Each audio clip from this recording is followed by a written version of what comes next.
Assalamu alaikum.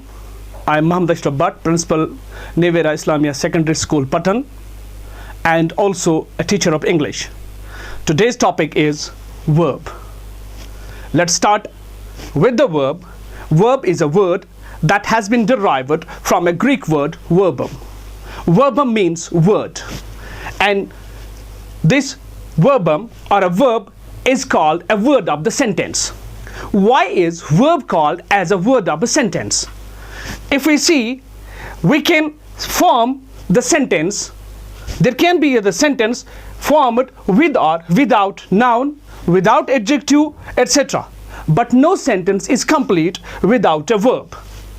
For example, if we talk about the things like go, or we talk about the noun Ashraf. When I say word Ashraf, it's a word.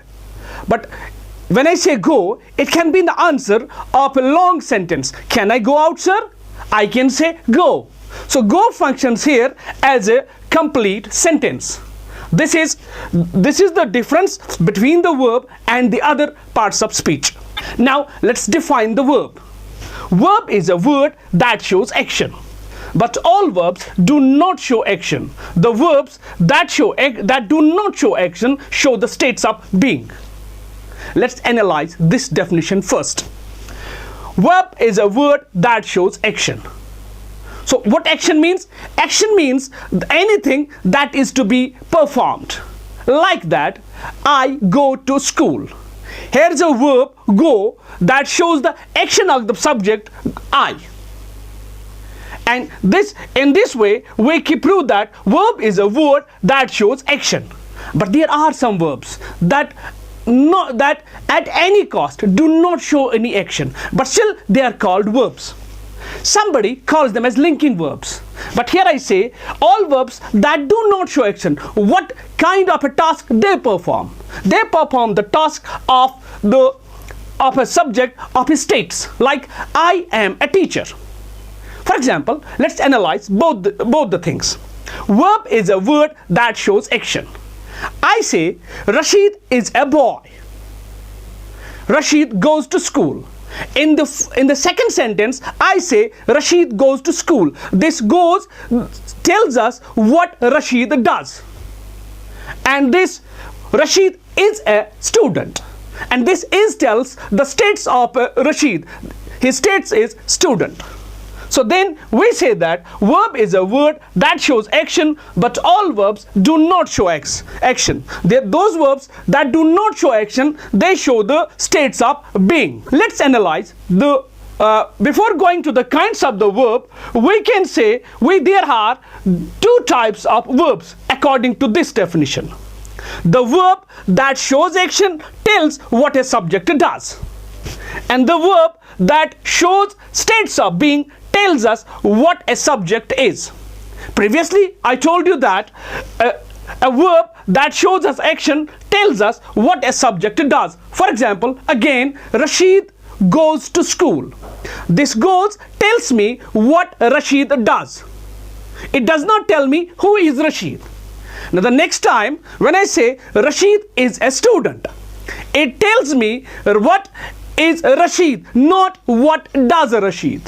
So in this way, we can say we have the two functions of a verb here. First one is that tells us what a subject does, and the second one tells us what a subject is. For example, the verb that shows us action.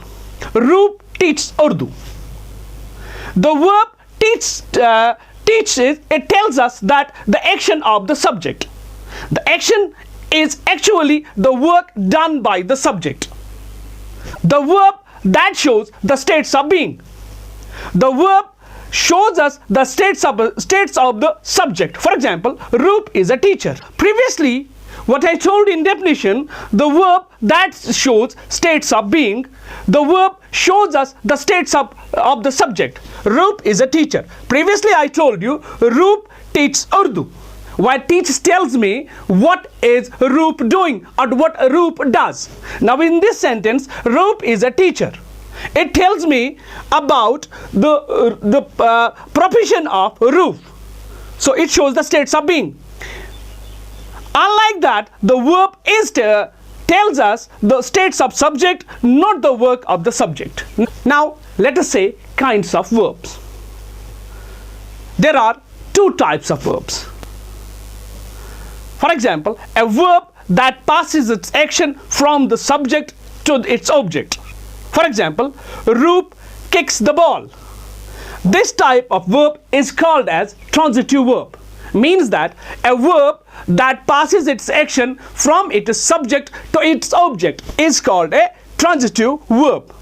Now, here are the few points. Example, Roop kicks the ball. The verb kicks passes the action of subject Roop to its object ball. Thus, the verb kicks is transitive verb. Now, second, intransitive verb. It is that kind of a verb which does not contain an object. For example, the birds fly. The book fell. The birds fly in the sky. In these sentences, verbs have no objects or does not pass their action to anything. Thus, the verbs are called as intransitive verbs. Now, there is one more thing. Can a verb be at a time a transitive as well as the intransitive? Yes, there is an example. The bird sings. We say the verb sings does not have any object, therefore it is an intransitive verb. Now take a look. The choir sings the national anthem. One more time, I have used this sings. In the first sentence, the bird sings. It's an intransitive verb because it's having no object. Now see, the choir sings the national anthem. But here, the sings has a clear object. Now, therefore, the verb is transitive. So we can say a verb can be transitive as well as the intransitive verb. Now why? Why do we need to know that why a verb is a transitive or intransitive verb?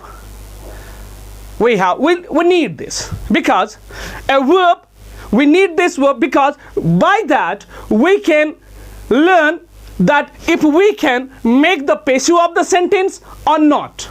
If there is a transitive verb, its passive is possible.